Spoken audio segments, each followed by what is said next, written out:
Mr. Small. My Lord and Lady, I had dealt with Kret's technique. Just before I move on, I'll just recall that the effect of Kret's technique was, of course, that an immediate outside the scope transaction in the form of the share issue was disregarded, and the test for the allowability or deductibility of input tax on the financing costs lay downstream with the question whether the downstream business was fully taxable or not.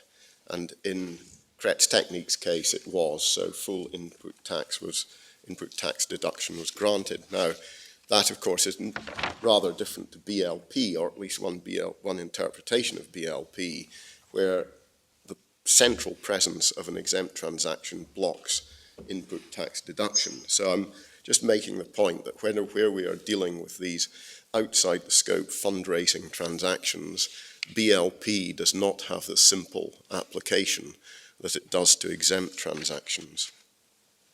So my understanding, your submission is that Advocate General Jacob is correct and that the CJAU has not overruled him.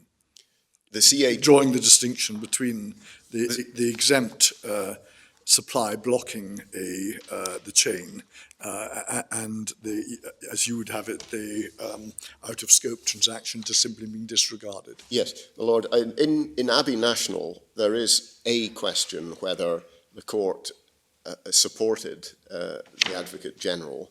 In my submission it did, but in Kret's technique it's I think beyond doubt that the court sided with him, agreed with him, supported him, derived its judgment from him. Thank you.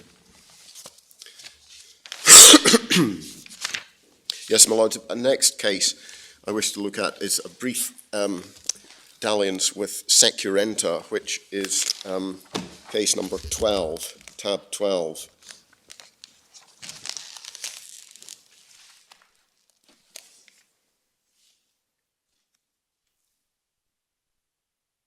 And if we might pick it up at paragraph 26, which is on page 859.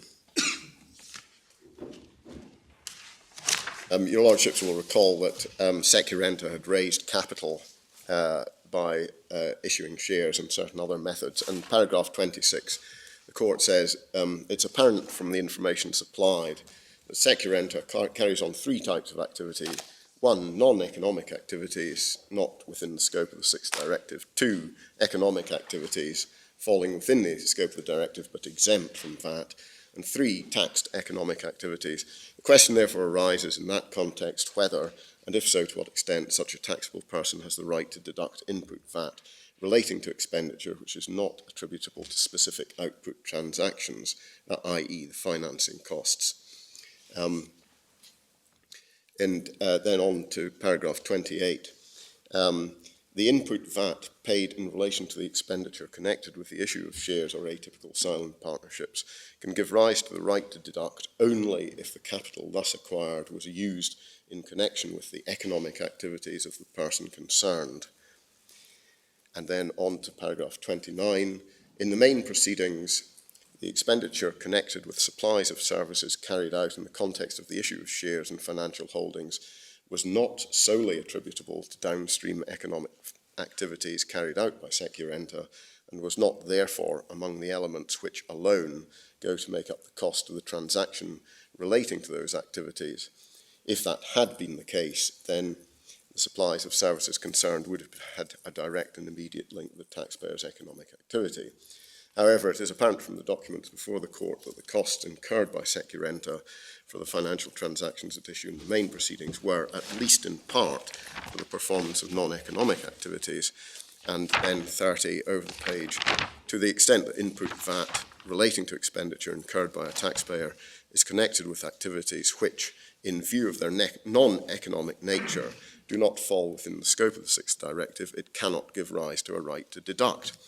Now, my Lords, I've taken that all into account because it gives us a warning about what we're going to come across when we look at Sveda. The outcome in securenta was that the input VAT on the financing costs was deductible in proportion to the downstream business being taxable. And the downstream business in securenta included some non-economic activities. So the input tax relating to them was not deductible, it was blocked. But again, as in Kretz technique, the court looked through the immediate fundraising transaction which was outside the scope. It was not the case as in securenta we see the input tax blocked or partially blocked because the immediate fundraising transaction was outside the scope. The reason is further down the line in the downstream business. So securenta is really, I suppose, only Kretz technique with knobs on, but it is another illustration of the principle being applied.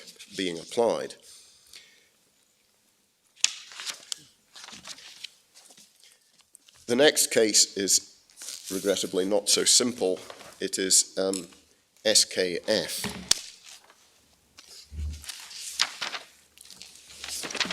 And that is at tab 13.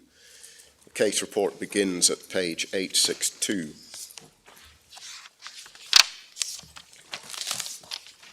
And I think my learned friend explained that the referring court got into a rather a muddle because it couldn't make up its mind whether the shares that were sold in this case gave rise to an exempt disposal or an outside the scope disposal, as in Abbey National. So the court, the European court, had to tackle the crucial question of whether there was a right to deduct VAT on the costs of selling the shares. It had to address this question on two alternatives. One being that the disposal of the shares was an exempt transaction, and the other one being that it was an outside the scope transaction.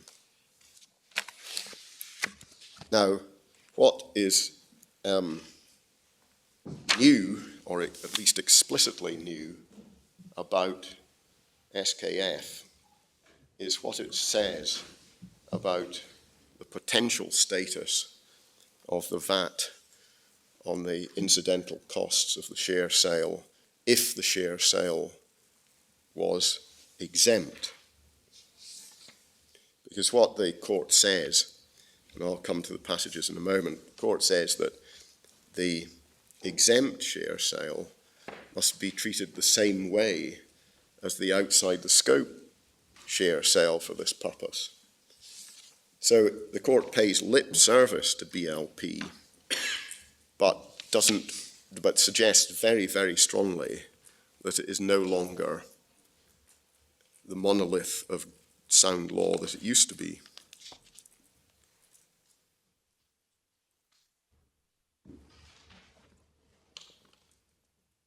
And ultimately, my lord and my lady, the status of BLP doesn't really matter to me because BLP is about exempt supplies, and I have shown that in other cases, Abbey National, Kretz Technique, Securenta, and now SKF, outside the scope supplies are treated differently.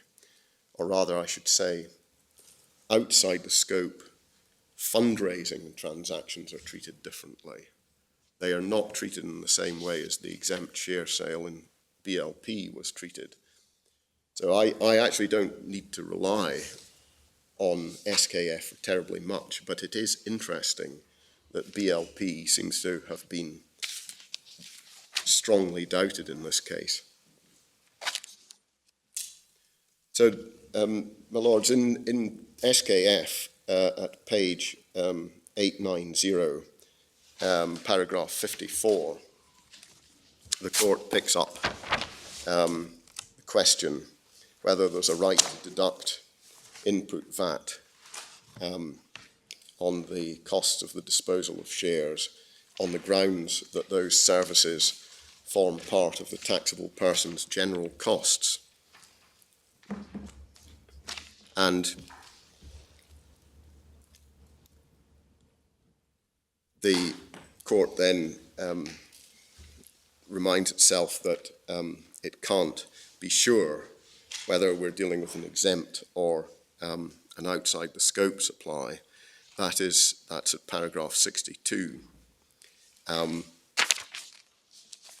then at paragraph 64 on page 892, the court says that in order to give a useful answer to the referring court, however, it must be recalled that the court has held on numerous occasions that there's a right to deduct VAT paid on consultancy services used for the purposes of various financial transactions on the ground that those services were directly attributable to the economic activities of the taxable persons. See Midland Bank, Abbey National, SIBO Participations, Kretz Technique and Securenta. So the court is recalling the numerous occasions on which it's held that there is a right to deduct on the incidental costs of financial transactions. The court goes on page 65, paragraph 65, that admittedly the output transactions in those cases, unlike those in the main proceedings in the present case, were outside the scope. However, as it's clear from the cases previously cited, the main factor distinguishing the legal classification of those transactions from those of transactions which come within the scope of VAT but are exempt from it is whether the company which is liable to the tax is or is not involved in the management of the companies in which a shareholding has been taken. Now, just to explain that, my lords, a company which is an active management company and which sells shares in one of its subsidiaries to whom it has supplied management services, thereby makes a supply which is within the scope of the tax and is exempt.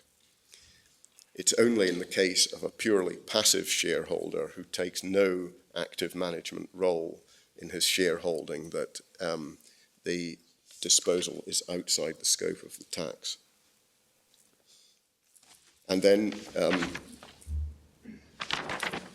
in paragraph 66, the court continues that if it allowed the right to deduct VAT paid on consultancy costs relating to a disposal of shares which is exempted because of involvement in the management of the company whose shares are sold, if that were not allowed, and if the right to deduct input VAT in respect of such costs relating to a disposal which is outside the scope of the tax was allowed, on the ground that those costs constitute general costs of the taxable person, that would amount to treating objectively similar transactions differently for tax purposes and would be an infringement of the principle of fiscal neutrality. And so it's saying we can't treat essentially similar transactions differently. And at paragraph 68, it concluded, it follows that if the consultancy costs relating to disposal of shareholdings are considered to form part of the taxable person's general costs in cases where the disposal itself is outside the scope of VAT, that's close to where we are. The same tax treatment must be allowed if the disposal is classified as an exempted transaction. So that is where the court effectively cast a long shadow of doubt on BLP. It is saying that the exempted share sale transaction no longer will be regarded as automatically blocking the deduction. And in paragraph 71, the court somewhat hedges its bets. This is on page 893, by saying that in the case in the main proceedings, while it is admittedly true, as is correctly argued by various parties, that a disposal of shares which is exempt from VAT does not give rise to a right to deduct, the fact remains that that interpretation holds true only if a direct and immediate link is established between the input services and the exempted disposal of shares as an output transaction. If, on the other hand, there is no such link, and the cost of the input transactions is incorporated in the prices of SKF's products, the right to deduct VAT charged on the input services should be allowed. So the court there is saying, well, it's not going to be every exempt share sale that the right to deduct arises on, but only some. Fair enough. And then 72, we find the court making what I think is a very bold declaration. It must lastly be stated that there is a right to deduct input VAT in respect of services carried out in connection with financial transactions if the capital acquired by means of those transactions is used in connection with the economic activities of the person concerned. So in other words, a very important criterion for deduction of input tax is what the capital raised is actually used for. And then it concludes, furthermore, the costs associated with input services have a direct and immediate link to the taxable person's economic activities in circumstances where they are solely attributable to downstream economic activities and consequently are among only the cost components of transactions within the scope of those activities, see securenta, etc. So, my lords, my lady, in SKF, we see this doubt being cast on BLP. Do they deal with BLP expressly? Well, they... Because it's sort of ringing in one's mind when you get to 68. Yes. I think that the nearest they get to it is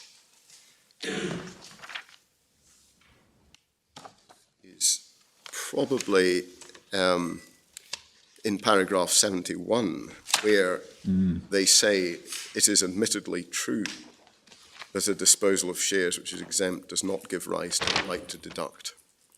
I think that must be a reference to BLP without citing it. Mm-hmm. And then they qualify that by saying that that only holds true in certain circumstances. What they say at 72 seems really to follow from what they said much earlier about the neutrality of the VAT system. Yes, indeed, my lord. It's a very bold and wide-ranging declaration. Well, I find 71 a very difficult paragraph to apply conceptually. Yes. I assume you incurred a consultancy fee plus VAT in connection with the share sale, and the purpose of the share sale was to raise money for the business, and the business is all taxable. You might say there was a direct link both with the share sale and with the business. Indeed, my lord. I too find exactly what the court is saying in SKF rather difficult to pin down. However, as I said before we really looked at it in detail, at the end of the day, it is not my problem to decide exactly what it says about BLP, because I am not dealing with an exempt fundraising transaction. I'm dealing with one which is outside the scope of tax, and indeed involves no supplies. So all I need do in a way is to note that SKF is another example of the court saying that where we have outside the scope fundraising transactions, then the input tax is deductible according to the downstream activities. Equally, my lords, it is a very significant, potentially significant decision in relation to BLP, and since we have heard a lot about BLP this morning, I felt we couldn't go past SKF without noting its potential effects. My lords, moving on from SKF, at paragraph 20, well, moving on from SKF, I'd like to do two things. One is make one passing observation about another case and then come to Sveda. The passing observation about the other case is that in paragraph 26 of my written case, which is at page 103, I said that SKF was the most recent case in the CJEU about the incidental costs of raising finance. Now, I've realised that is not quite right, that accolade of the most recent case belongs to a case which is at tab 24.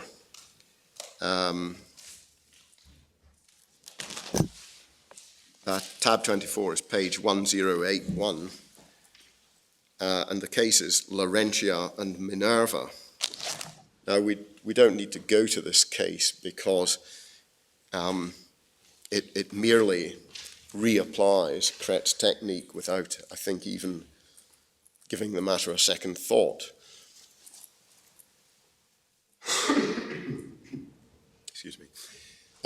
In Laurentia and Minerva, the companies raised capital, incurred incidental costs, and sought to claim a deduction for the input VAT. Now, there were various questions arose about their claim, but none of them pertained to the essential issue. If you incurred input VAT on financing costs for a downstream taxable business, were you entitled to deduct the VAT? The answer given by the court, without really addressing the question, which is why I'm not taking us to the case, was yes, you are entitled to the deduction.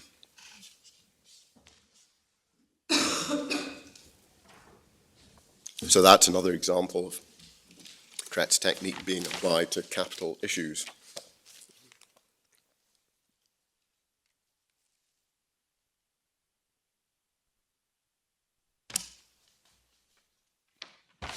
Now, the Lords, the final case I wish to deal with in any depth is the one we've already looked at, which is Sveda. That is at tab 15, page 924.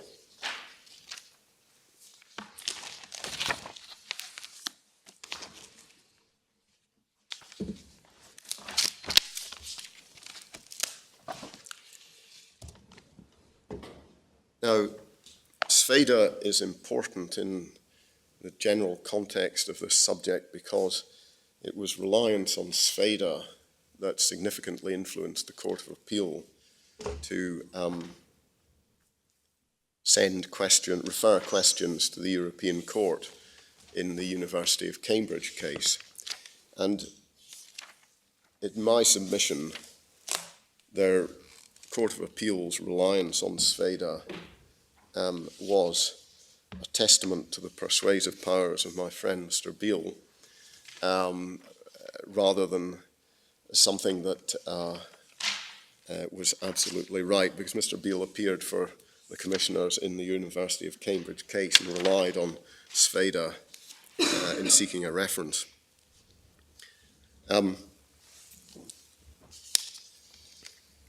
We know from what we heard this morning that in Sveda, the taxpayer constructed a path, a heritage path, and allowed the public free use of it for a period of 5 years as a condition of having received a grant to build the path. And the question essentially was, does the free supply of the use of the path to the public create a barrier which prevents the input tax on the cost of the path being recovered by reference to certain taxable supplies of food and drink that the company hoped to make available to members of the public attracted to the site by the path. And before we go any further, we should note, I think, that of course the court reached the common sense view that free use of the path should not be should not be regarded as blocking the recovery of the input tax.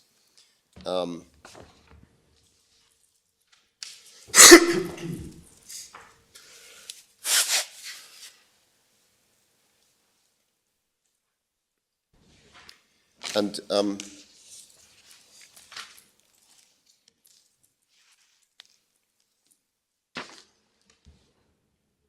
we could pick up the court's judgment at paragraph 18.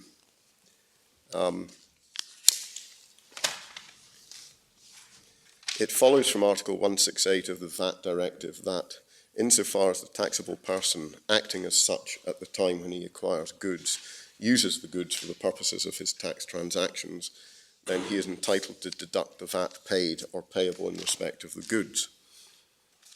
And then on over the page, this is page number 941, paragraph 19. As regards, in the first place, whether Sveda was acting as a taxable person during construction of the recreational path, etc., it should be noted that goods and services may be acquired by a taxable person for the purposes of an economic activity within the meaning of the VAT Directive, even if the goods are not used immediately for that economic activity. Paragraph 20, it is settled case law that a person who incurs investment expenditure with the intention, confirmed by objective evidence, of engaging in economic activity within the meaning of Article 9.1 must be regarded as a taxable person, acting in that capacity as therefore, in accordance with Article 167 of that directive, the right immediately to deduct the VAT payable or paid on the investment expenditure incurred for the purposes of the transactions which he intends to carry out and which give rise to the right to deduct. And then at paragraph 23, therefore it would appear from those findings that Sveda acquired or produced the capital goods concerned with the intention, confirmed by objective evidence, of carrying out an economic activity and did consequently act as a taxable person within the meaning of Article 9.1.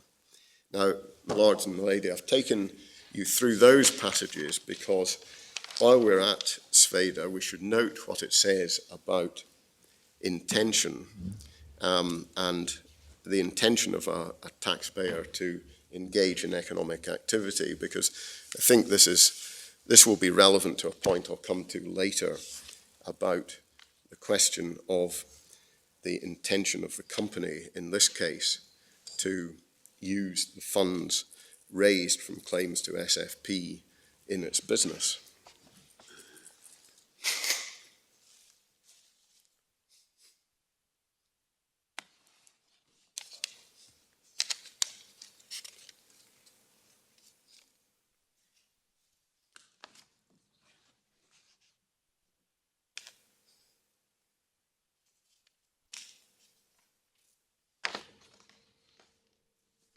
Then the court goes on to direct its attention towards answering the question that was referred to it.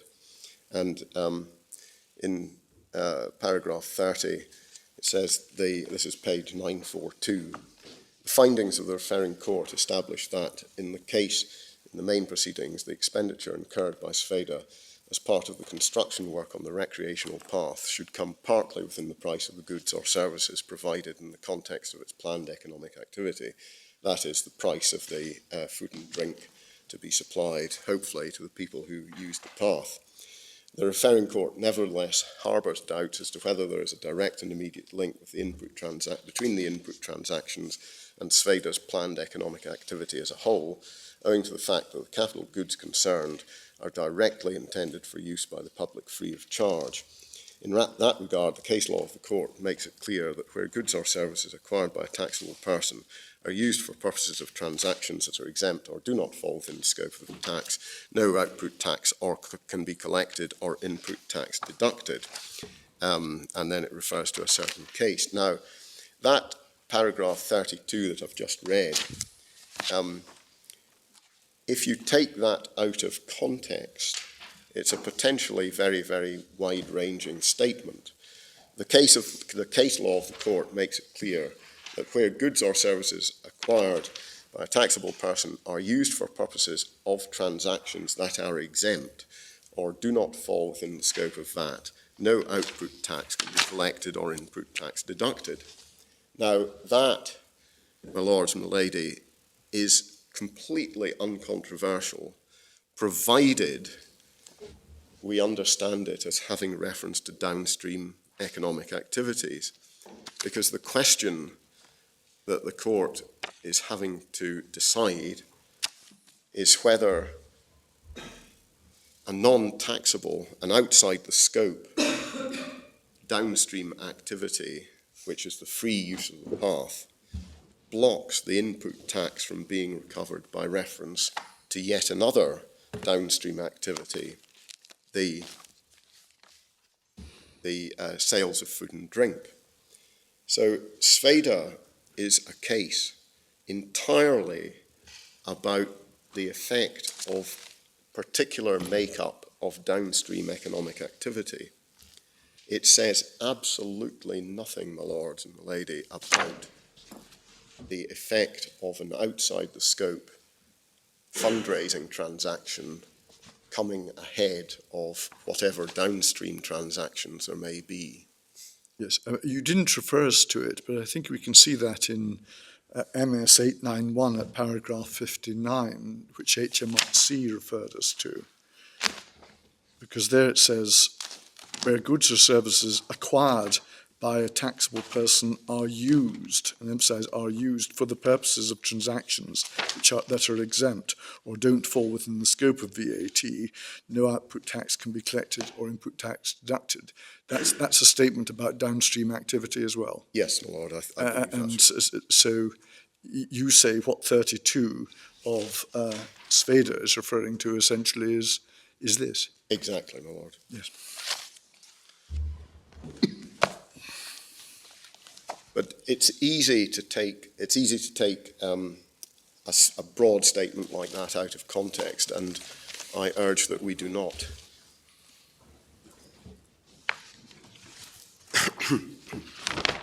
My lords, those are all the cases that I wish to look at on my own account.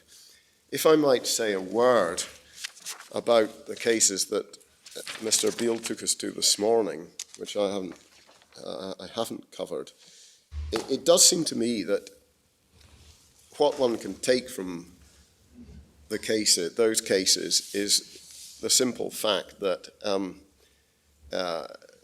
passive investment activity is not within the scope of VAT.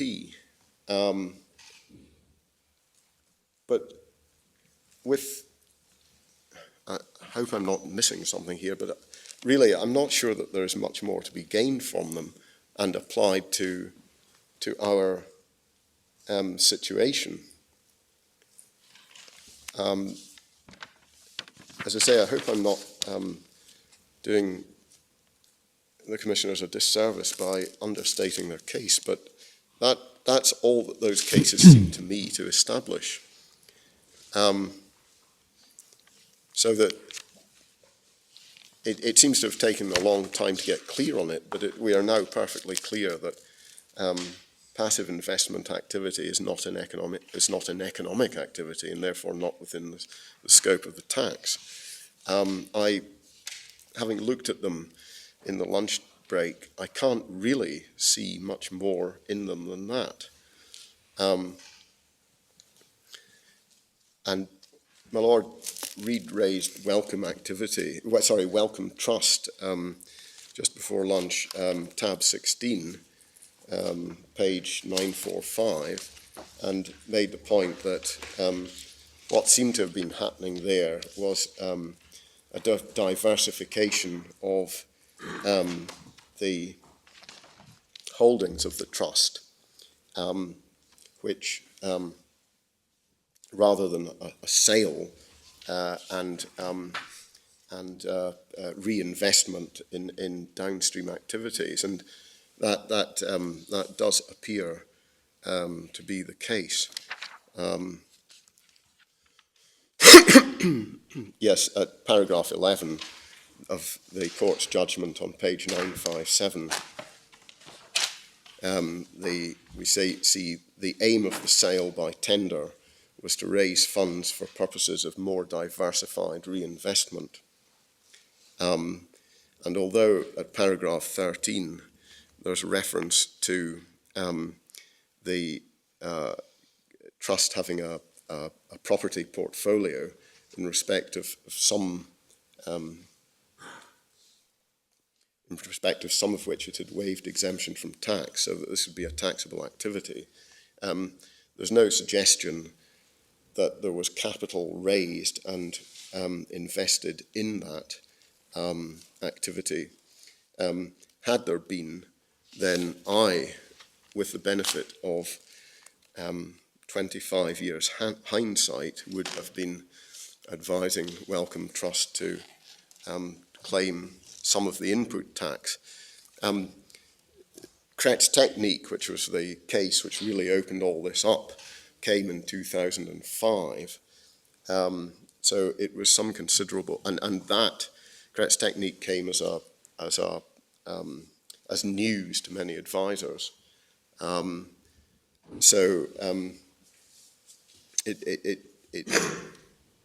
It's not surprising for various reasons that there was no claim for input tax deduction in Wellcome Trust. I don't know if in a case like that, even if you were looking at the downstream activities, how the tax position might be affected by charitable status. Yeah, I'm just mentioning that because it would be another complication. Yes, my lord, I think we have issues enough to deal with here. Yeah.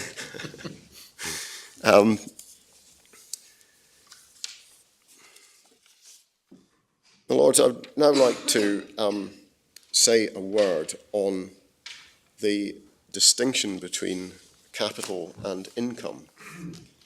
And the Commissioner's case is that, well, Kretz Technique is all very well, but it deals with a share issue, a raising of capital, and the raising of income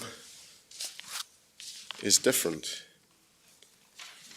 Now, the first thing I would say here is that the raising of income in this case, this particular case, was to fund capital expenditure.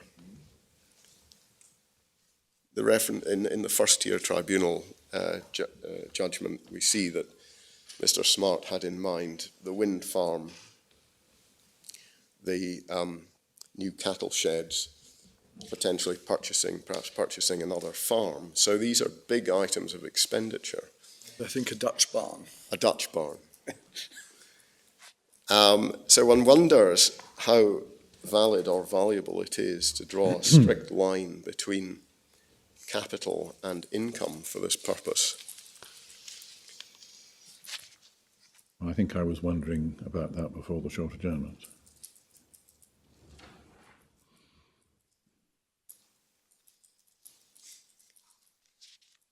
In terms of, is it necessary to draw such a distinction? Well, I'm not aware of any authority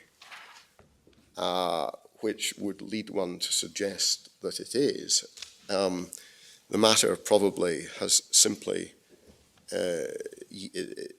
not been fully tested, but if one takes the essentials of Kretz Technique, which are the raising of funds in a non-economic activity and the application of those funds for the purposes of the downstream business, then it's difficult to see at first sight why doing it one way, capital, should succeed every time, and doing it the other way, saving up what seems to be income, can never succeed.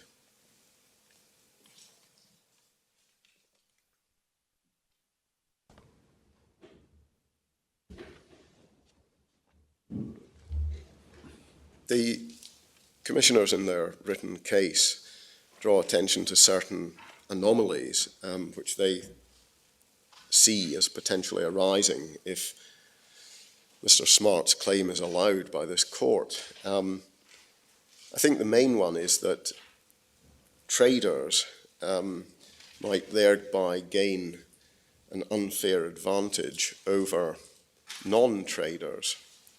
In other words, the incidental costs of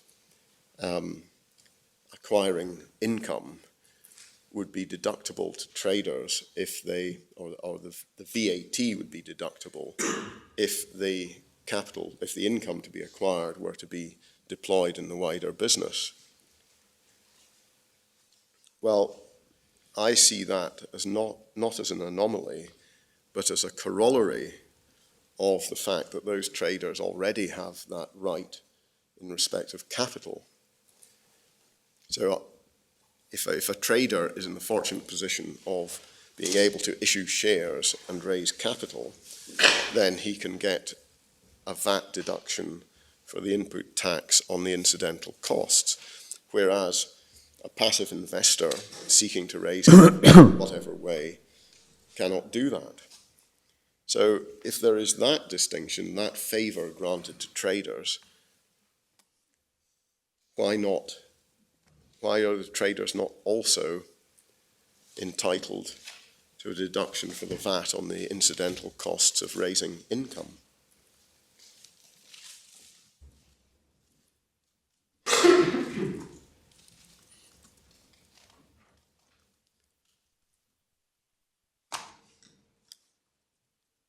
I don't think it's any reply to that point to say that raising income or earning income is an end in itself. It may or may not be. In Mr. Smart's case, I would submit from the findings of the tribunal that it certainly wasn't.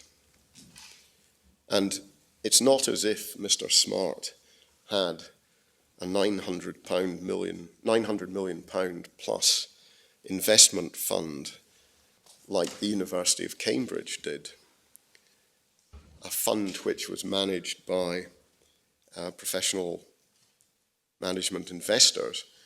Mr. Smart's investments were of time-limited duration, and he kept them under his own control. Now, I'm not saying that there is a cut-and-dried, hard and fast distinction between one form of income and another, but I would simply say that in the University of Cambridge case, there must be an argument that the maintenance of such a large fund became an end in itself, and the management fees there were not primarily incurred for the earning of income, but were at least partially concerned with the maintenance of the capital value and the quality of the fund.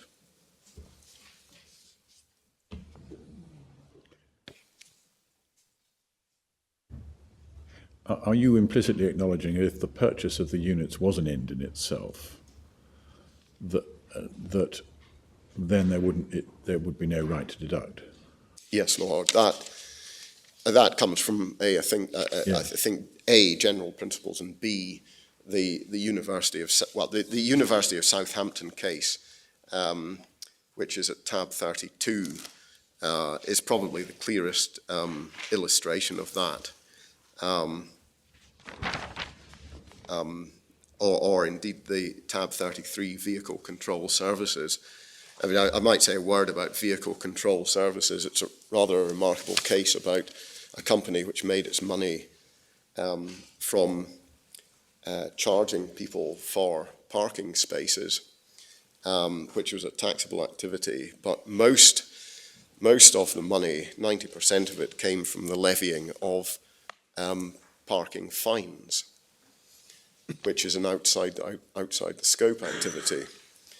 And the company initially claimed to deduct 100% of its input tax, but eventually it was held that 90% of it was disallowable, which is obviously the sensible result. But the particular reason for that was that the charging of parking penalty notices was an end in itself, and there was no evidence that the money, having been raised that way, flowed back into the subsidy of the taxable side of the ordinary parking charges.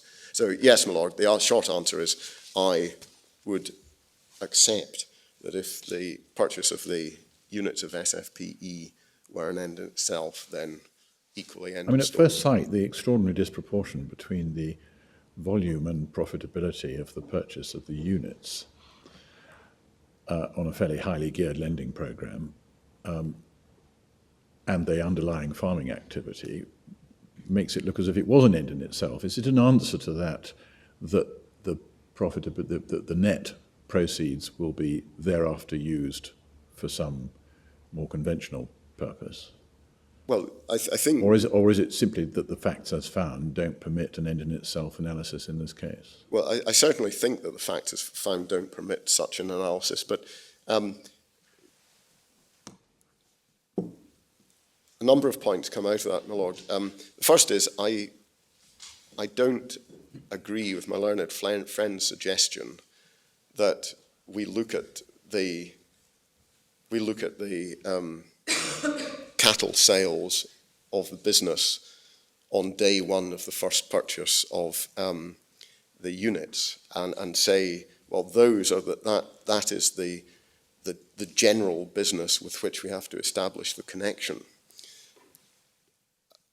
It seems completely counterintuitive to me to do that. And if the whole point of the exercise is to acquire these new assets, the Dutch barn, the cattle shed, new farm, the wind farm, I'm not aware of anything that prohibits us raising our eyes and saying the connection is with the taxable turnover in the future. The suggestion seemed to be that you can look at the aspirations of a startup business, but you can't look at the aspirations of an expanding business. And the question you're asking is, why make a distinction? Well, indeed, my lord. And I think one of the points that we noticed in Sveda, when I was going through what it was saying there, or rather we perhaps should have noticed, is that Sveda itself, of course, was not a startup trader.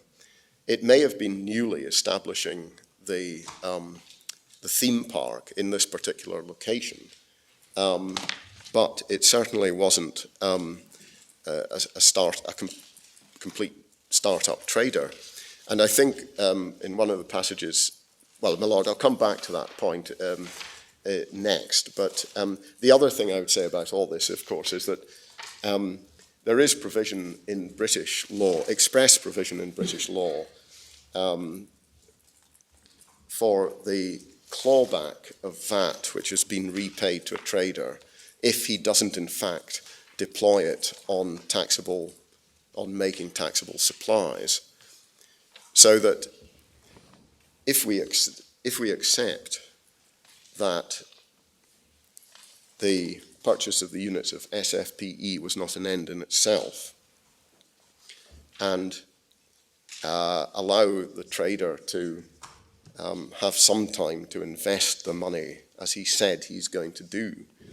If he fails to do that, then of course the fisc is protected. At some point, if he doesn't use it at all, or if he uses it on non-taxable or exempt activities, then the HMRC... How does that work in practice? Presumably what happens here is in a VAT return, after the money was spent acquiring the single farm payment entitlements, there will be an excess of input tax over output tax on quite a few quarters of returns, giving rise to a demand for repayment of the excess. How would the later investment decisions, let us say things where some of the money was diverted from taxable supplies, how would that show up in the system? Well, my lord, I have never been a VAT inspector, but I think there are two answers to that. One is that the obligation, of course, is on the taxpayer to make an accurate return. But secondly, one would look at the business accounts. Now, admittedly, I don't know whether business accounts will become routinely available under Making Tax Digital. But anyway, it would not be a difficult matter for a VAT inspector to get hold of the business accounts. And if the business accounts showed that the taxpayer, instead of living modestly, was drawing £1 million a year and had bought a villa in the south of France and a Lamborghini. Well, I wasn't thinking so much of that. Yes, you could probably trace that more readily. But if you moved from taxable supplies to exempt supplies, or if you reinvested the proceeds in further investments, how would this come to the attention of HMRC? Would they have to do an audit on the business? Well, I believe that a change in the mix of turnover would show up on the VAT return. So if there were exempt receipts, excuse me.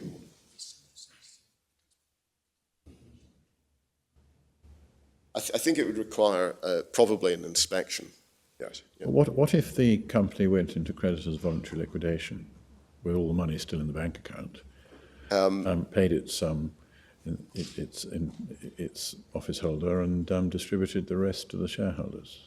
Well, I believe that would be a trigger, because the money would not have been used. If deduction of input tax is granted, it's granted on the basis that this is used for, or will be used for, making taxable supplies. If that doesn't happen, such as the money passing into the hand of the shareholder by whatever means, then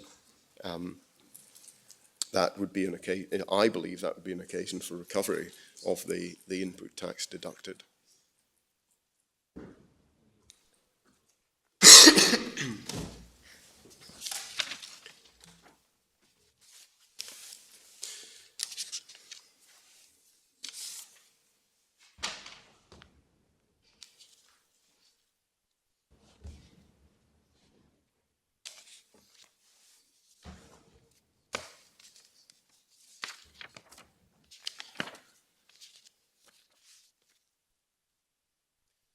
Yes, my Lord, if I might return briefly to the question of whether the intention of a taxpayer can ever be relevant to a question of deducting input tax. And where this comes from is, I think, BLP again, where it was held that a taxpayer who has used a supply for one purpose, the sale of shares, cannot be heard to say, but I intended to use it for another purpose, and that wider purpose is the one that should count. And I think some effort has been made to develop that point into a much wider one, which says that if the taxpayer buys units of SFPE and then makes claims to SFP each year, then one cannot look at what he says he intends to do with that SFP. Now, I think the Lord's one answer to that is something I've already tried to indicate, that that is not the way that Kretz technique works. Kretz technique does not say, well, here is a company that is raising share capital. We will not make any inquiry as to the purpose of the issue of the share capital. The fact that it has raised money is all we will look at, and that is an outside the scope transaction, so there can be no recovery. That way of reasoning was expressly rejected in Kretz technique, and I would invite the court to apply the rejection of that form of reasoning in Kretz technique to this case. But more specifically, perhaps, of course, there are cases in which it seems to be the case that taxpayers' intentions may be looked at.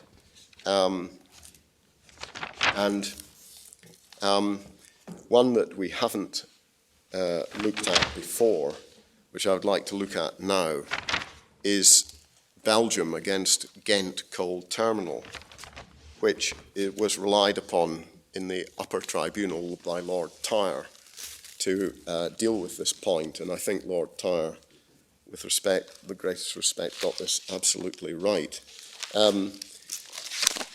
Ghent Coal Terminal is at tab 20, and if we could go to it fairly briefly.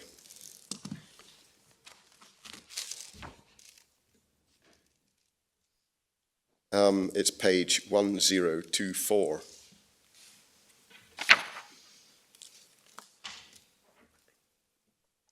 And the facts are clear enough from the head note. Ghent Coal had investment work carried out on land owned by it and deducted the value-added tax paid on the goods and services supplied for the work for the period January 1981 to December 1983. In March 1983, it was required to exchange that land for other land, and it never used the original land for the taxable transactions it had intended. And it was not disputed that the investment would have been used in taxable transactions but for the exchange, and that the exchange had not been foreseen or planned by Ghent Coal. However, the tax authorities demanded repayment of the sums deducted on the grounds that since the goods and services in question had never been used for taxable transactions, the right to deduct should be withdrawn retroactively. And we can leave that there and go to the judgment.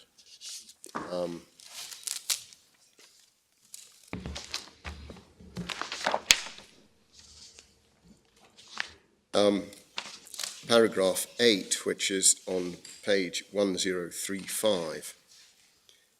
It is not disputed that the investment was in the normal course of events to have been used in taxable transactions, or the exchange had been neither foreseen nor planned in advance by Ghent Coal, which was unable to avoid it from an economic point of view.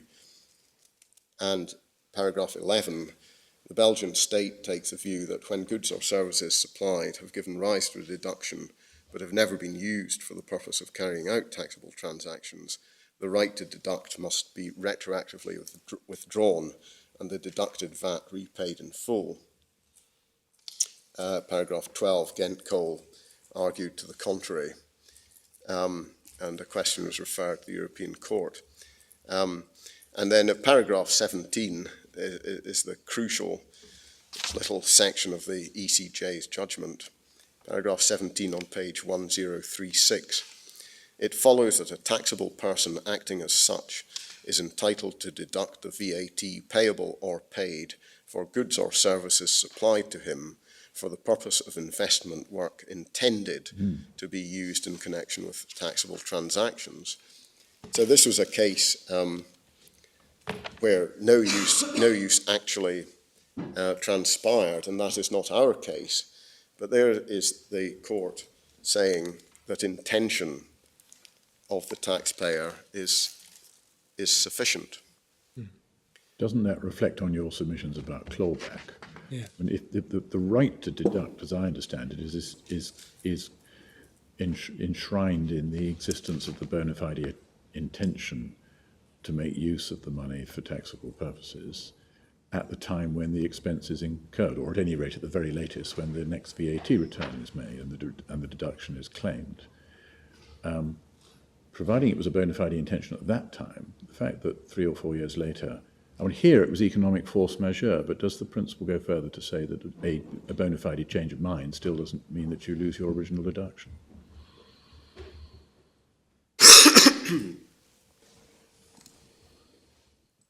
Well, because this is European law, and European law takes precedence over UK law in this matter, then clearly the answer to that, your point, my Lord, must be no. If the European Court says the right to deduct, then what I had in mind in talking about the clawback provisions in UK law was the particular regulations which are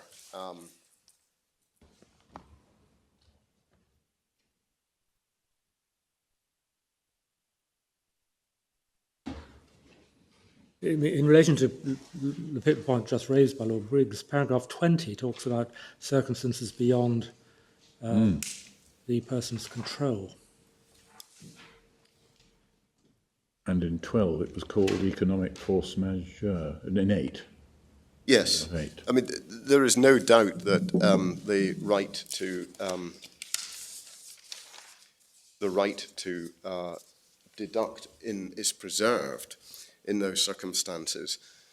I was just looking for the reference to the regulations which are in the bundle, which make clear, which are particular to the situation I'm talking about, and it may be that these regulations are specifically about private use.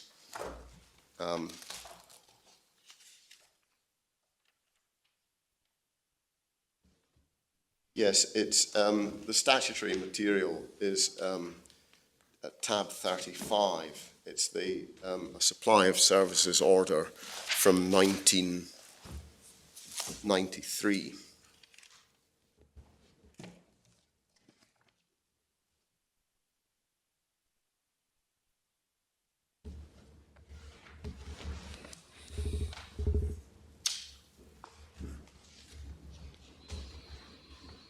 Yes, my lord, if your lordship have it at page 1329, it is specifically Regulation 3, which says that subject to certain articles below, where a person carrying on a business puts services which have been supplied to him to any private use, or uses them or makes them available to any person for use for a purpose other than the purpose of the business, he shall be treated for the purpose of the Act as supplying those services in the course or furtherance of a business. So there's a charge to VAT applies at that point if the services are used for private use or uses them for or used for any purpose other than the purpose of a business. So that would certainly cover, my lord, I think, the voluntary liquidation. I think there must be an implied exception where it's beyond the taxpayer's control. But this is all about the use of services supplied to him. Yeah.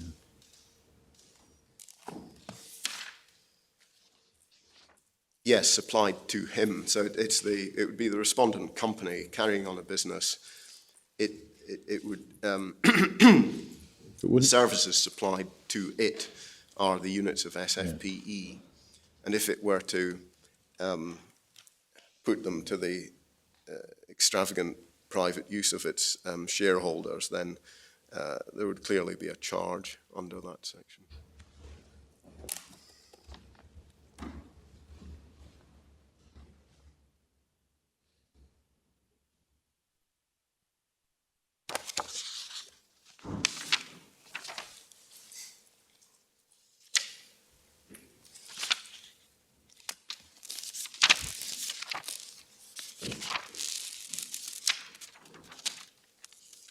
So if the company, having made a bit of money out of the 200 hectare farm and having declared profits on the SPFs, SFPs, received in a particular year were to take a big dividend, that might be a case you would say that Regulation 3 could be applied. Indeed, my lord. I mean, there would be difficulties in deciding where the profits paid out by way of dividend had come from, no doubt, in the sense that if the wind farm is producing great quantities of electricity, that's further down the line. But let's just say before the Dutch barn and the wind farm is there, but you've got annual profits which are considerable, then taking a dividend out of that would be... Taking a dividend out of that would be fine, but if there were, would it? Because you'd be taking Now, You would be taking well, you would have the entitlement for your private use. what you would have done there, my lord, is created a great volume of new taxable supplies, which would have justified, let's say, the recovery of the input tax on the units of SFPE. Whether, having done that, if you take a dividend out, I don't know exactly. I can't give you a direct answer, I'm afraid, my lord. But what I had more in mind is the idea that if the money were never spent on the wind farm. So that was my question. In fact, it was pre-expenditure. If you took at the moment, the accounts show quite healthy, or for these relevant years, quite healthy profits by virtue of the single farm payments. If they were to be taken out of the company's dividends without any Dutch barn, without any cattle port having been built, then you say that there would be a claim under Regulation 3. Yes, my lord. Yes, my lord. Just one other point on this question of intention, and it comes from Sveda. I don't think we need to go back to the case, but it's page 941 at paragraph 23. The court refers to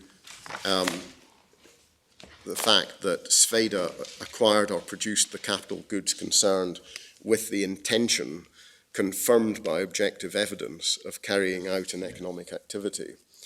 And so there we have the court effectively saying that intention is fine, provided it's confirmed by objective evidence. Now, in the first-tier tribunal judgment at paragraph 39,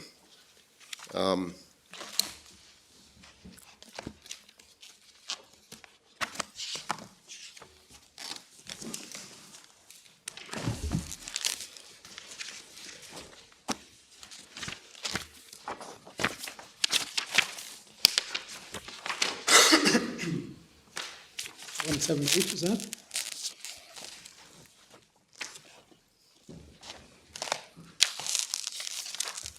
Thank you, my lord. Yes, 178, paragraph 39. The first-tier tribunal said, the matter of the appellant company's intention with regard to the application of the payments is received on the purchased units of SFPE is critical to our conclusion. There, the evidence of Mr. Frank Smart as to its being used to develop the farming business bears to be consistent with the evidence of the farm accounts and the other documentation produced relating to exploratory work, relating to wind farm development and the excavations and the site preparation work for a cattle court, the first of several new buildings. The evidence is thus subjective and objective and supports the necessary direct and immediate link between inputs and future taxable supplies. So, my lord, my lady, I think the first-tier tribunal, in my submission, has got it essentially right, in the sense that it has relied, it's given primacy to intention, which is allowed under EC law, but it has also complied with the need to seek some objective confirmation of the statement of intention.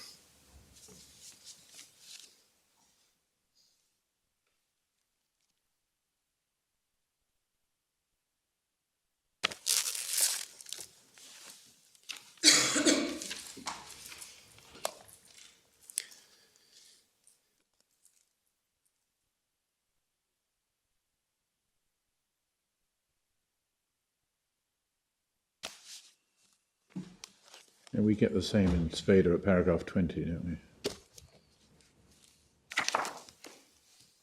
Page 941.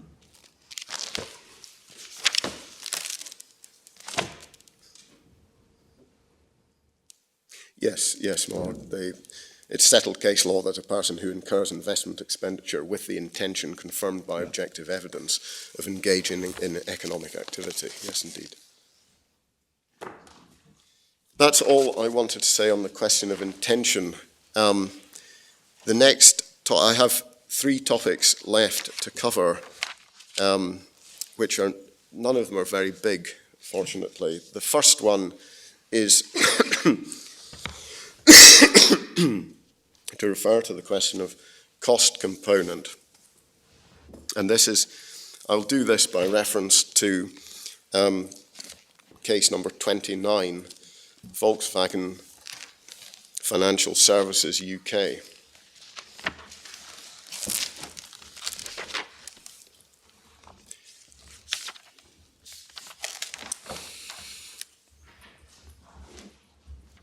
Now, the facts here are quite complicated. I will try to... Page number, please. I beg your pardon, my lord. It's page number 1176, tab 29. The essence of the situation here was that VWFS sold cars to members of the public on credit, hire purchase effectively. And when it sold a car to a member of the public, it broke even exactly on the car. Now, that was a taxable transaction, but there was no profit in it, but it was still a taxable transaction for VAT purposes. Where the company made its money was in making charges for finance to the individual who bought the car. And the charges for the finance were exempt from VAT. Now, the company had some expenses which were wholly attributable to the sale of the car, and some expenses which were wholly attributable to the supply of credit. And they were not a problem, but there were some general expenses, overheads, which had to be, a view had to be taken on whether those overheads were recoverable or not, or to the extent to which they were. And HMRC argued that because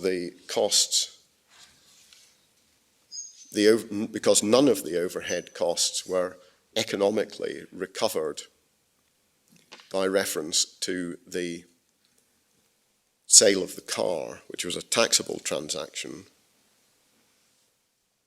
but only by reference to the granting of credit, which was an exempt transaction, it followed that effectively none of the overheads were, the VAT on none of the overheads was recoverable. I think I remember this case. Was it a UK with a reference by this court? It was, my lord. What happened, if you, your lordship was on the panel, I believe, at page 225 of the report, which is MS page 1184,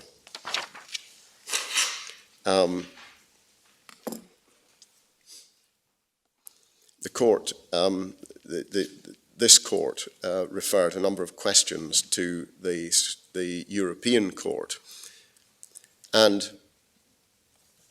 interestingly among them was paragraph 2. What is the proper interpretation of paragraph 31 of the judgment of Midland Bank, and specifically the statement that overhead costs are part of the taxable person's general costs and are, as such, components of the price of an undertaking's products.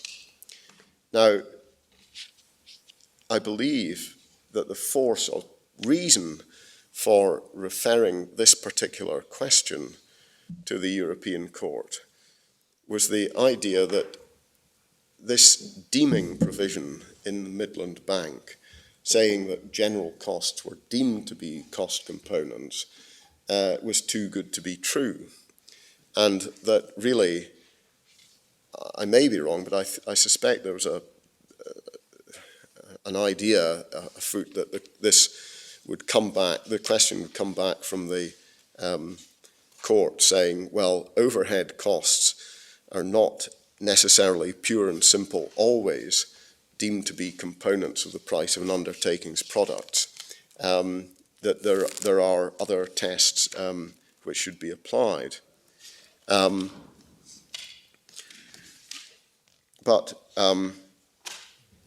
the point here was that the prices charged within the VW group by one company to another were artificial. They weren't a function of the costs actually incurred, if I remember correctly. That fact of the situation had not struck me reading the report, my lord. You will have a more in-depth knowledge of them. Well, it was a long time ago. There's been many cases since then.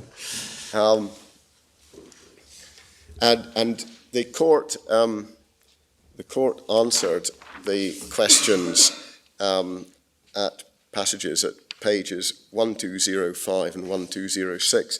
If we can pick it up at page 1205 at paragraph 42. A taxable person also has a right to deduct, even where there's no direct and immediate link between a particular input transaction and an output transaction, or transactions giving rise to the right to deduct, where the costs of the services in question are part of his general costs and are, as such, components of the prices of the products of the goods or services which he supplies. Such costs do have a direct and immediate link with the taxable person's economic activity as a whole.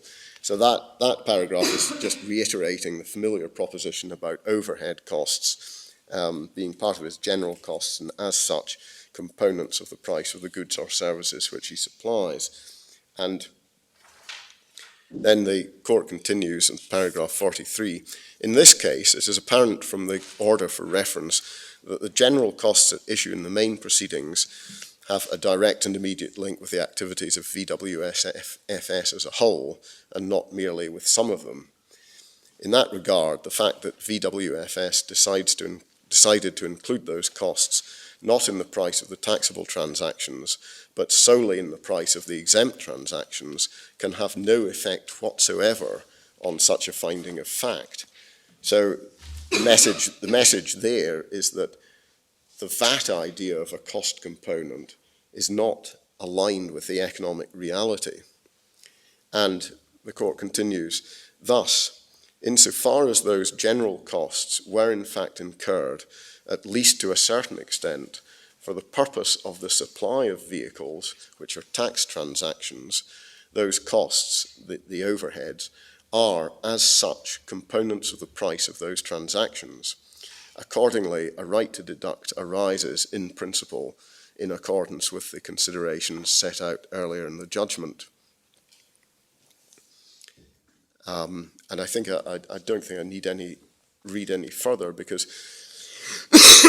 what the court is effectively doing there is saying that, reiterating the rule that where something is classed as an overhead of a business, then it is a cost component of the business. It is as such a cost component of the business, and we don't need to consider how the cost of that supply might actually economically be recovered. And I think this is quite powerful in this case, because what we have is a situation in which, at least in my submission, the units of SFPE were used for the purposes of making downstream supplies. And the commissioners raised the question, well, how could the cost of the SFPEs ever be recovered by the proceeds of cattle farming? Well, I think, as I say, there are two answers to that. One is that it's not only the present cattle farming proceeds that we looked at, it's the receipts down the line.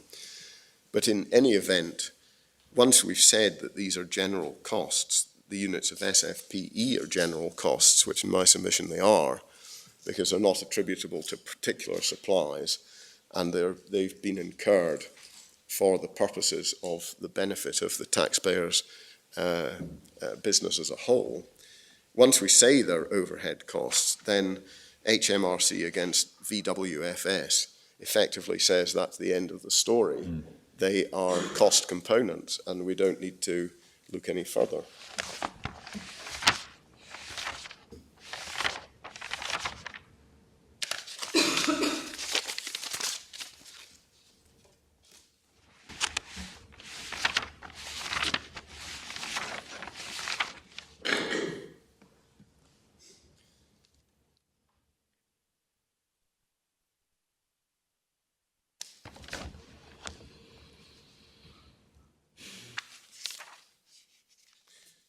My Lords,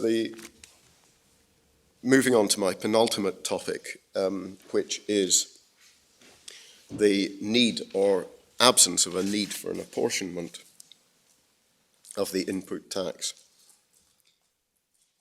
Well, in my submission, there is simply no need, because in none of the cases in which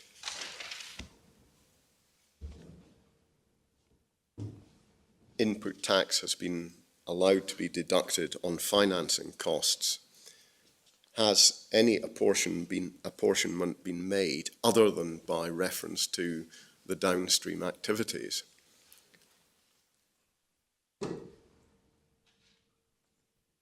I tried to make clear the point earlier that where we have fundraising, we have often an outside the scope activity, but it itself is looked through and gives rise to no restriction in and of itself.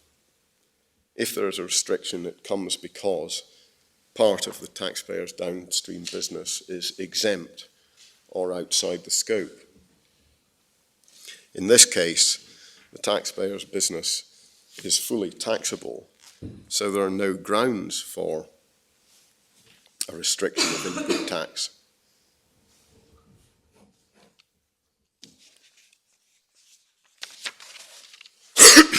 My Lords, I also make the point in my written case that in the fact pattern that we have before us, where the units of SFPE were bought 2008, let's say, and then income was accumulated until sufficient had built up to allow the taxpayer to begin to expand its business. It seems, if one were to seek to apply an apportionment, it would seem very hard to do it by reference to the year of expenditure, when, by definition, none of the proceeds of the none of the benefits of the further business investment had been felt. Now that in a sense is a mere detail compared to my point of principle, which was the first thing I said, but essentially to me, if there were any need for an apportionment, it would come downstream when the results of the investment had worked themselves out.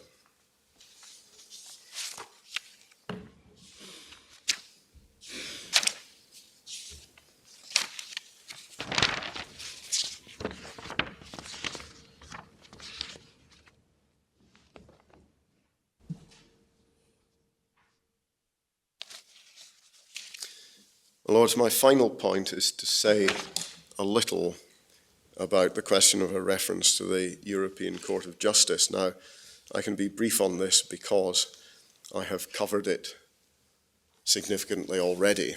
In my submission, unless there's some new point on which a reference should be made, certainly nothing in the reference to the European Court in the University of Cambridge case requires this court to refer. The test for a reference in the Supreme Court, as your lordships and ladyship will be aware, is in Silfit, C-I-L-F-I-T, a case from 1981, which basically says that questions need not be referred by a final court if there's no reasonable doubt as to the manner in which they'd be resolved.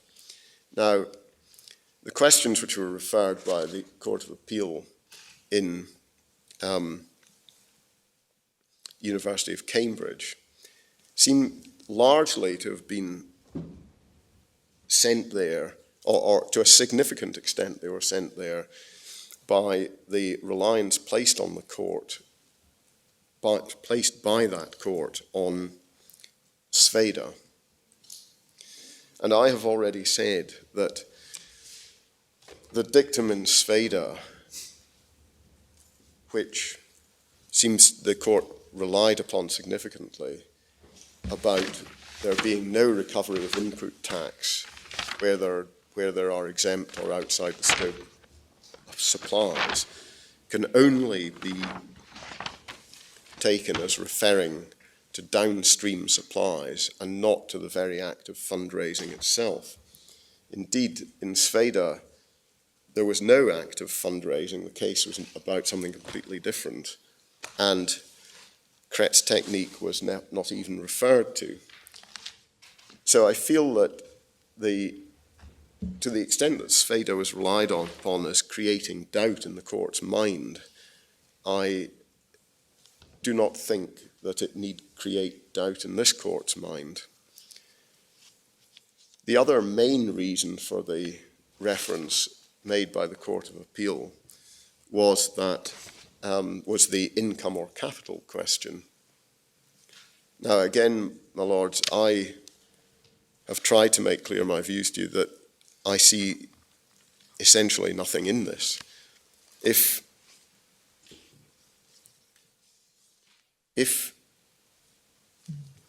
the taxpayer, as here, raises income through an outside the scope activity involving no supplies and does so for the benefit of its fully taxable downstream activity, then I say the result that was reached in Kretz technique should follow here. And I can see no further than that. My lords, my lady, I have not covered everything that was in my written case, and I hope that will be excused given the relatively short time available. I stand by the written case in full, however, and there may be matters in there that can be of assistance. For now, unless there are other topics that I can assist the court with, those are my submissions. Thank you very much, Mr. Small. Mr. Dean. My lady, by way of reply, can I pick off a handful of short points? My learned friend commenced his submissions with reference to the case of Moore, MOHR, and an analysis of subsidy. This is not a case where it is a pure subsidy coming from the government directly to a taxable person, which does not reflect the supply of any goods or services. This is a case where input tax has been incurred on the supply of services by a private person to this particular taxpayer. So we're not in pure subsidy territory. Second point, that's a relatively short one, relates to the Wellcome Trust judgment. If one turns to paragraphs 19 and 20 of the Advocate General's opinion in that case, which is in manuscript page 951, one sees that true it is, there was a certain amount of recycling of the investment activity. But the purpose behind that investment activity, for what it's worth, was in order to maximise the dividends that would be coming out from the holding that Wellcome had, with a view to maximising their charitable outputs. What the Advocate General said at paragraph 19 in particular was about 6 lines down. The Trust thus endeavours to secure the highest possible dividends in order to maximise the money available for its essential task of furthering medical research. So it was profit maximising in the sense of revenue maximising, albeit it was a charity carrying out charitable objects. It still wished to maximise the return it got from the investments it held. Where at paragraph 18, the Advocate General accepted that it wasn't part of the function of the trust to obtain regular income from those investments. That was all part and parcel of dealing with the suggestion from the Wellcome Trust that it was exploiting intangible property on a continuing basis.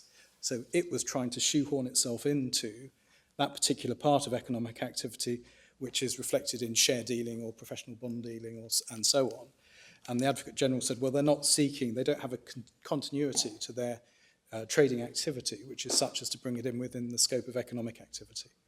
So this case actually is closer to the paradigm of economic activity than Frank Smart, because Frank Smart Limited wasn't involved in the routine purchase and sale of entitlements. It simply held on to those entitlements and bagged the income that resulted from them. Next short point, Abbey National. Abbey National was a case where there was effectively a transfer of a going concern. The relevant part of the business that was hived off was self-sustaining and therefore was treated as a transfer of a going concern to the purchaser of those particular assets. So that equates essentially with the business that was that business prior to the transfer being shut down. So it was a cessation of business case. Because the business was effectively ceasing to act, all of its relevant expenditure could be permitted by EU legislation to be recovered, notwithstanding that it was an outside the scope supply. The policy decision that the EU legislature has made is given member states the option in transfer of going concern cases to do two things. One, if you select to go down the route as a member state, you have a position where a business that is about to cease trading does not get saddled with an output tax liability for that transfer, and the business that is essentially rising from the ashes as a result of that transfer doesn't get saddled with a very big input tax bill at the start of its commercial career. And so there's a policy decision to say that is not a supply at all, and you can treat it simply as being not part of a taxable transaction in any shape or form. What that does mean is that the business that is ceasing is entitled to essentially wind up its affairs and recover such input tax as it has recovered at that stage. So it's a very different situation from a situation where you have an outside the scope transaction, as we have here, which generates income, and that income is capable of producing income for the benefit of the business in whatever shape or form that business then takes. So we say Abbey National is a case apart. It's not a true example of an outside the scope activity being a transaction that produces an income. It's effectively dealing with a winding up situation. Now, essentially the core submission that's made by my learned friend in his oral submissions, as in his written submission, is that this income is used for the purpose of funding the business. That can be equated with capital acquisition, see Kretz Technik, and there's no reason to see the income that's acquired as anything other than the accretion or aggregation of capital in the hands of the taxpayer. With the greatest of respect, that is to conflate not only the factual situation with what's happening, but also the legal analysis of what's happening. As a matter of fact, this trader in 2012, for example, for your notes, see manuscript page 587, in the accounts for 2012, this trader had £97,000 worth of supplies in relation to cattle. It had £2.5 million worth of turnover derived from subsidy.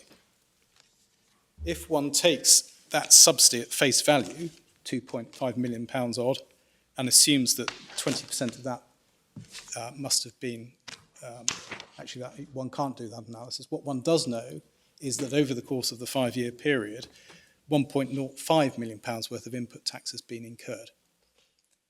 Quite how that is divided up per year is difficult because, of course, the taxpayers incurred that input tax, held on to the entitlements, and derived an ongoing income from it. But for the sake of argument, if one assumes that a per annum straight line appreciation approach to £1.05 million worth of input tax, it's roughly £200,000 worth of input tax per annum, just on a purely mathematical basis. If one takes the 2012 figure as being a rough median or mean figure for the outputs, we're looking at roughly £20,000 worth of output tax on those supplies. So you end up in a position for this trader where if my learned friend's last submission, namely, this is all a taxable supply, therefore we get full input tax recovery, this trader gets roughly £200,000 worth of input tax recovery per annum. It makes output tax declarations of roughly £20,000 per annum, and to boot, it's getting £2.5 million worth of income from subsidies. And we do say, with the greatest respect, that whilst we don't necessarily say that the figures are conclusive, what that does show is something must have gone fairly wrong with the VAT system to produce an outcome that ends like that. Now, what, of course, as a matter of fact, my learned friend's submission ignores is the highly significant, substantial investor activity that this trader has chosen to undertake. This trader has chosen repeatedly to buy entitlements that relate to what are called naked acres. They're called naked acres because there's no intention to put grazing livestock on them. You simply hold the acreage in question. It has a benefit of an entitlement if you meet the GAEC condition, and that then produces a subsidy. And if one looks at Mr. Smart's witness statement, he frankly acknowledges that that state of affairs was the subject of public criticism. That's neither here nor there for this court. But it does reflect, we say, that this is not taxable activity through and through. This is a mixture, at the very least, of a small minority amount of taxable activity and a very extensive amount of activity which is outside the scope of VAT because it's investment activity that's not carried on a professional basis. And it's, in that regard, no different from the Wellcome Trust, which carried on very significant, even more significant investor activity, which was nonetheless outside the scope of VAT. Now, the next fallacy we respectfully suggest in the taxpayer's approach is to equate funding with some form of legal consequence. One can have, quite clearly, the injection of share capital into a business. That's the Kretz-Technik case. One can have the injection of loan capital into a business. That's BLP. In both situations, you will have money in the form of a capital injection that is available to a taxpayer for the use of its business. In neither of those examples is income generated. Instead, that particular share obligation or the loan obligation sits on the balance sheet of the business and is reflected in an obligation on the part of the taxpayer to repay those sums at a convenient point, either when the company ceases to exist and the payout to the shareholders is made, or when the loan falls due for repayment.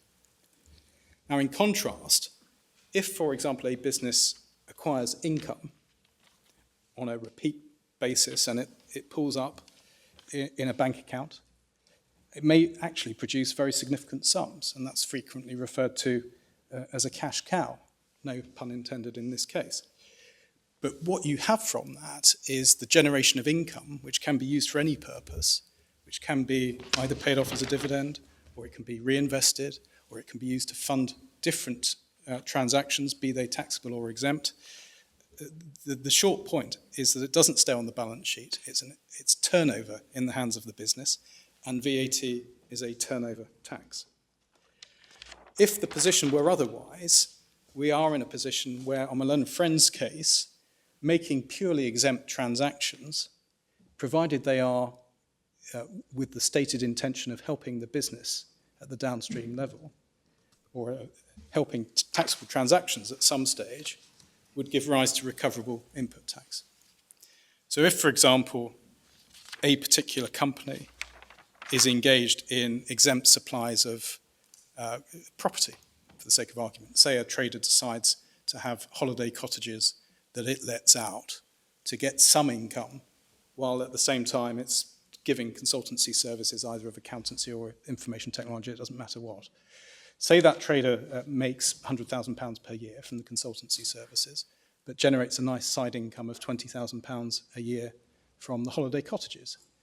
Can it be said, on my learned friend's case, oh, well, the only reason that the taxpayer is making those exempt supplies of accommodation is in order to subsidise its business more generally, because for the sake of argument, that particular IT consultant wants to add a further partnership, or open a new office in a different town, or have a chain of offices across the country? At what stage does the requirement for the relevant input tax to be directly and immediately attributable to the specific transaction in question, the exempt transaction, get ignored in favour of some perceived intentional motivation for the transaction in question? And that issue really lies at the heart of this appeal. And we say that the answer, in accordance with principle and case law, is quite clear. Where you have an input transaction that is directly and immediately attributable to either an exempt supply or a supply that is outside the scope, that does not permit deduction. Where you have input tax that actually, on the facts, is attributable because it is a cost component of the business as a whole, the general business activity of the trader, then it can be treated as a general cost. And whether or not it's fully recoverable or partially recoverable will indeed depend on the economic activity or non-economic activity at the downstream level. But what with the greatest respect you can't do is simply say that because the transaction produces income that is then intentionally used elsewhere for different supplies, that satisfies the test for a direct and immediate link. There is no authority for that proposition. The closest we get is with Kretz Technik itself, where, as I've suggested, that was a position in which capital was being acquired from shareholders. There wasn't a transaction, there wasn't a supply, it wasn't income. It was enabling the business to be put in funds, money, for the purposes of conducting transactions, but that wasn't as a result of deriving a yielded income from a specific transaction. In Kretz, there was a sort of one-off transaction in which shareholders subscribed to the company. They provided share capital in the course of doing that. We say that's very different from ongoing investment activity, which is a non-economic activity and which yields income. Now, my learned friend also said, well, there's been no example of funding, as he put it, giving rise to input tax recovery. I think he said outside the scope transactions that fund giving rise to input tax recovery. The short answer to that is that Welcome is a classic example of a company which carried on non-economic activity. It generated income from it. It generated income from that for its own purposes. You've seen the reference in the case law to those purposes being to fund the business, regenerate the business, maximise its profits from a charitable perspective. That was a classic example where the input tax was indeed being used to fund, in inverted commas, the general business activity of Welcome. But it was held not to be recoverable. Why? Because the activity to which it was directly and immediately linked was non-economic activity, and that made it non-deductible. Now, in terms of share sales, for example, my learned friend said, well, if there's a share sale, there's a supply, but if there's a share acquisition, there isn't. If your lordships would be kind enough in due course to turn up the SIBO case, Bundle of Authorities, tab 6, and turn to manuscript page 743. It's going there. So that's manuscript 743.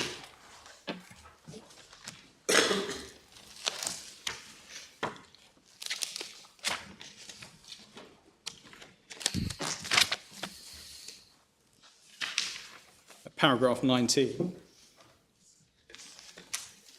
SIBO was a case where there was a holding company whose sole purpose was to acquire holdings and other undertakings. It was not itself directly or indirectly involved in the management of those undertakings, and therefore it was non-economic activity in terms of the shareholdings it had. Paragraph 19 then said it's clear from the case law that conclusion is based, among other things, on the finding that the mere acquisition and holding of shares in a company is not to be regarded as an economic activity within the meaning of the 6th directive. The mere acquisition of financial holdings, etc., does not amount to the exploitation of property for the purpose of obtaining income therefrom on a continuing basis, because any dividend yielded by that holding is merely the result of ownership of the property. So, familiar principles from my submissions this morning. The point is, there's no, in inverted commas, supply there. It's an acquisition. It's an acquisition of shares, but it still reflects non-economic activity, and costs associated with the acquisition of shares are not recoverable in those circumstances. Just as costs associated with the sale of shares are not recoverable, see BLP. So the idea that one can ignore all of this learning because there's no identifiable supply simply is not borne out, I'm afraid, by the case law. The case law focuses on, is this economic activity or non-economic activity, and is there a direct and immediate link from the input tax to one or the other? If there's a direct and immediate link to non-economic activity, irrecoverable.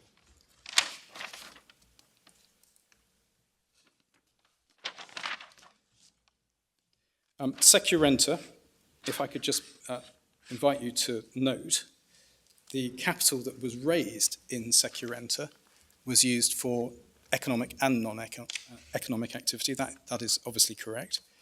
But I invite you to take good note of the fact that the non-economic activity was investment activity in financial holdings that was outside the scope. So as I pointed out this morning, it's impossible to square that analysis with Malone and Friends analysis, because if it's right that you have input tax that you can look through because the relevant transaction is capitalizing the business, but at the same time on Malone and Friends argument, you can also look through non-economic activity because there's no supply and financial investment would be no supply, then you would end up with a situation in that case where you didn't have an apportionment for non-economic activity because you would be able to look through it. And the ECJ came to the opposite conclusion. It said an apportionment was necessary. Moving on to ABSKF, the Advocate General's approach, MS page 880, paragraph 79, was very much to follow the line that had been trodden by Advocate General Jacobs in 2 or 3 cases before. And so if we look at the Advocate General's reasoning, Advocate General Mengozzi, paragraph 79, we see the learned judge saying this. Moreover, I'm sorry. this is page 880. Thank you. MS 880. Since the VAT chain is not broken when the shared disposal transaction is one which falls entirely outside the scope of VAT, there is equally, to my mind, no difference in treatment which adversely discriminates against the taxable person who acquires supplies of services in order to carry out disposal transactions which are covered by the exemption from VAT. So he was adopting there the suggestion that you can treat outside the scope transactions differently from exempt transactions. Now, the answer from the court very clearly was that that wasn't the case. And those are the paragraphs I took you to earlier, paragraphs 58 through to 60, at page 891 of the manuscript, where the court essentially says input tax that's related either to exempt supplies or supplies that are outside the scope cannot be recovered.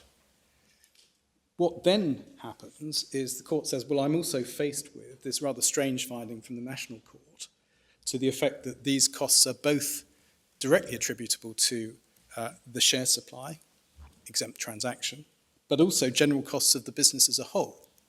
And therefore, it has to deal on the hypothetical situation that it identifies at 63 and 64 with the relevant costs being attributable to the general economic activity of the taxpayer, which is assumed for these purposes, as I understand it, to be taxable, or at least generating an input tax recovery. So it's in that hypothetical situation that the court is giving the views it does at 64 through to 68. And what it's saying is, because we're treating exempt supplies and outside the scope supplies in the same way, if an outside the scope supply does not prevent recourse to a general overheads analysis, then nor does an exempt supply. But they weren't saying that these costs were general overheads of the business. They were simply assuming that fact based on the rather woolly reference from the National Court. They were assuming that fact and then giving the analysis that followed if that assumption were correct. Now, of course, another example of an outside the scope supply that is allegedly putting the taxpayer in funds and which gives rise to questions as to whether or not there's input tax recovery is the University of Cambridge case itself, where investment activity was non-economic activity. The relevant input tax is the fees charged by the management, foreign and colonial from memory. They charge fees for managing the portfolio of investments.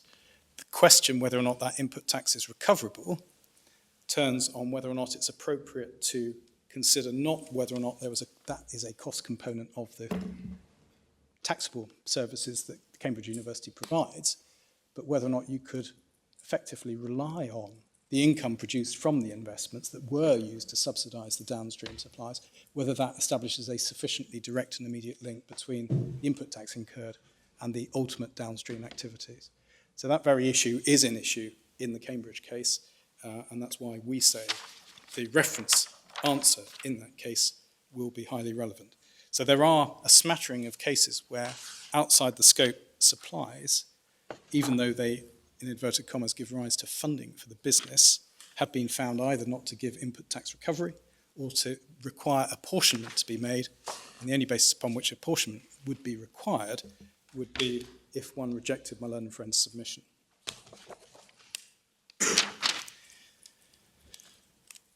Paragraph 72 and 71 of ABSKF. Paragraph 71, I took you to my opening submissions.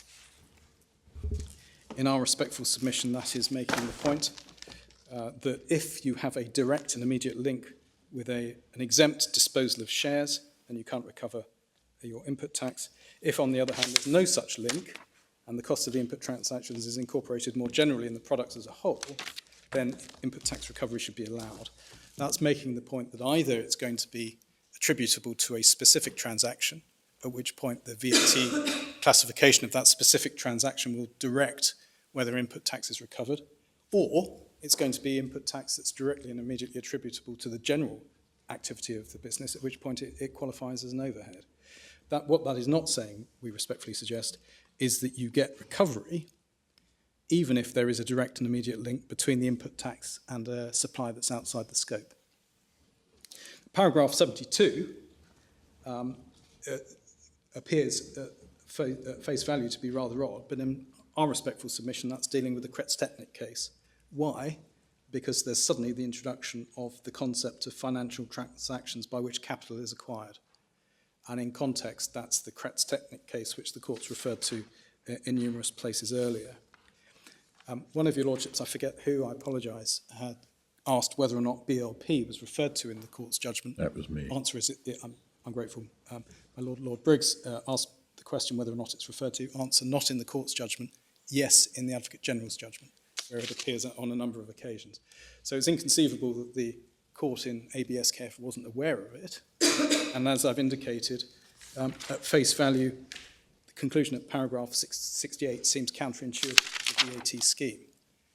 But properly understood, if it's simply pointing out that source for the goose is source for the gander with exempt and outside the scope, and if it's simply saying if you've got an input that is directly attributable to the economic activity as a whole, then there is no ruffling of the VAT regime's feathers.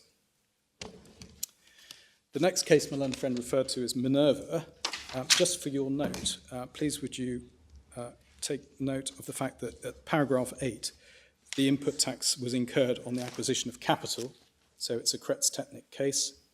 And at paragraphs 25 and 29, the court distinguished between two situations. First, at 25, if there was economic activity, if the relevant activity was economic activity, you would get full deduction. At 29, it was only if the activity in question was non-economic activity that you would need to apportion. So that, we say, is in fact consistent with our approach. There was then the rather vexed issue of whether or not there could be clawback of income that the trader has managed to generate in this case, and which it could conceivably discharge by way of dividend. The Supply of Services Order 1993, Article 3, gives rise to an ability to impose an output tax charge if there is a supply of, for the sake of argument, services for the private use of an individual, which is not the use of the business. So if, for example, a business buys in services and then supplies services onward for a private use, then an output tax charge can be raised. It's not easy to think of an example of services being bought in and supplied out. An example of it can be found in the Associated Newspapers case, which is in Bundle of Authorities 30 MS page 1232, and I'll come to that in a moment. But obviously it's easier to contemplate goods being bought in and then put to a private use. If, for example, a taxpayer buys an expensive computer, then gives it to his or her son for their college studies, then that would be putting the computer to private use. Outside that particular confined category, it's quite difficult to think of a situation in which income can be reallocated by the commissioners through a relevant assessment. What you can have, if you are in partial exemption territory, is a realignment of the intention to use for exempt for transactions. That's found in regulations 107 and onwards of the VAT regulations. If you have a capital asset which produces value for a business over a prolonged period of time, say a piece of property that has a 10-year capital asset value, you could have that property being used for exempt transactions in year one and taxable transactions in year two. And so the capital goods scheme enables the relevant attribution of input tax to be adjusted in that way. What you can't do in our respectful submission is simply have a situation in which input tax is incurred, it's used for the purposes of taxable transactions so as to generate input tax recovery, and then somehow, because the income you've generated from those transactions is lying in a bank somewhere, reclaim that input tax. By then it's too late. It's been used. It's been subsumed in a taxable transaction in order to generate the right to recovery in the first place. And the only way of arguing to the contrary would be to argue that somehow there was a subsequent use of the asset for private purposes. The voucher case, which is M&S vouchers in the Associated Newspapers case, I don't have time to deal with it in detail, but in short, what happened there was vouchers were bought by M&S for promotional purposes.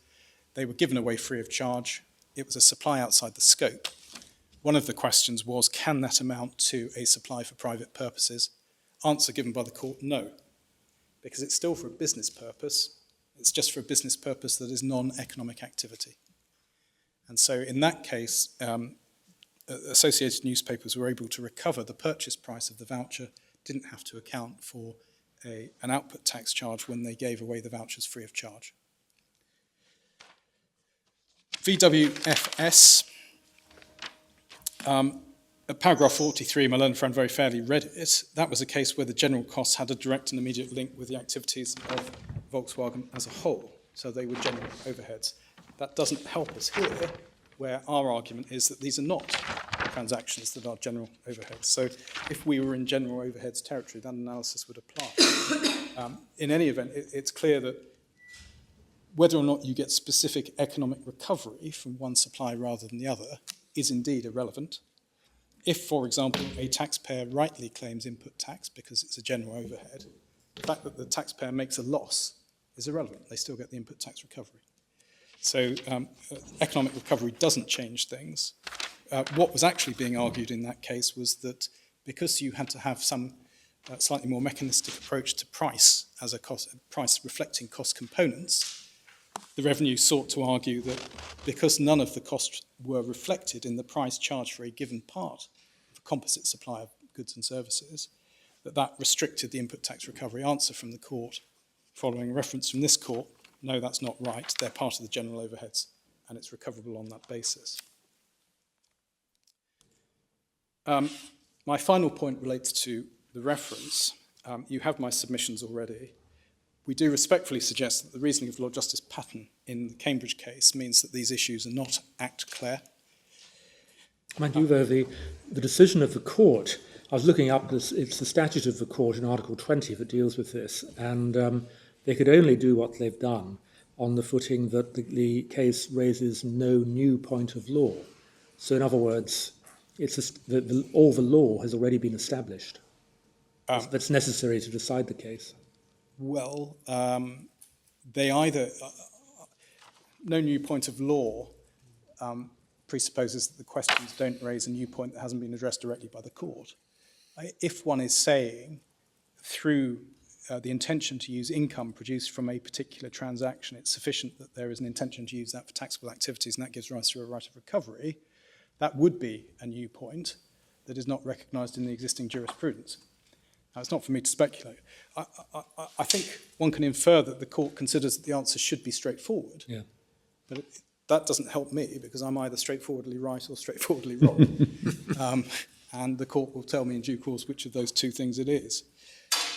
An alternative option, and it's not one that I'm necessarily recommending wholeheartedly to your lordships and your ladyship, is to await the judgment of the CJEU in Cambridge, see what they say, and then either call for further submissions or revisit the issue. Yes. That's the other way of doing it. But I'm conscious that we didn't seek an adjournment of this case to stand it behind the Cambridge case, and there are factual differences between the two cases. Would your lordship and your ladyship give me a moment?